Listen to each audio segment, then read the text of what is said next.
What's going on, guys? It's Monster Chappie. We're here for 50K coin game, and in this one I of course have the Raider uniforms on, and Percy Harvin's able to take a nice return, and we get a nice run off the jump, and that's a great way to start the game where you can get the ground game going and you can just build off of that, and it just makes everything else easy on offense. And we find my main man Elite Casper in the end zone for the touchdown. So what's new, guys? It's been a while since I've been on a commentary, been dropped a video. Do apologize for that, but I really needed to get some good stuff to talk about. I was just listening to some of my commentaries and I was like, you know what, I'm kind of saying the same thing over and over.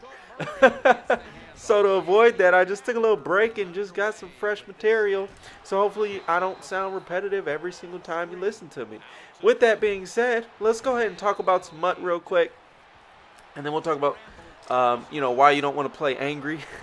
Even though I've talked about that subject before, this is going to be a quick why you don't make bets out of anger or out of frustration or whatever.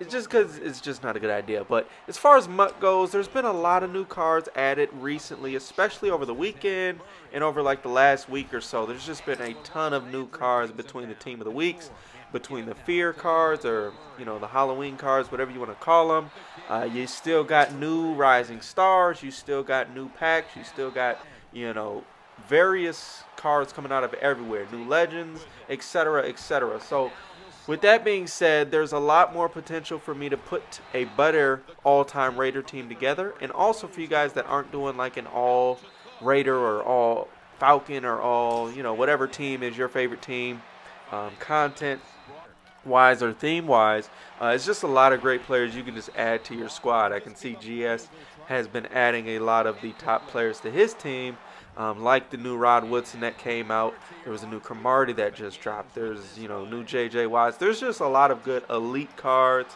that are dropping, and what this is doing is obviously helping out the market, because now you're going to be able to afford some of those players that you may not have been able to get before are now dropping in price. Because if you've got the best tight end in the game and a new tight end comes out that's even better than him, then that tight end you currently have is probably going to drop in value.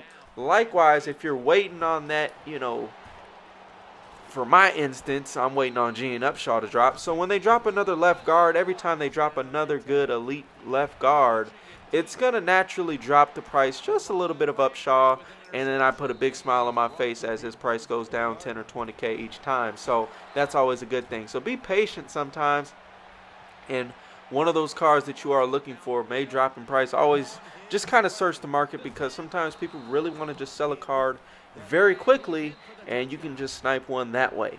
But with this game, I played this game the first game for like 10 or 15K or something like that. He ended up losing, and it wasn't super close.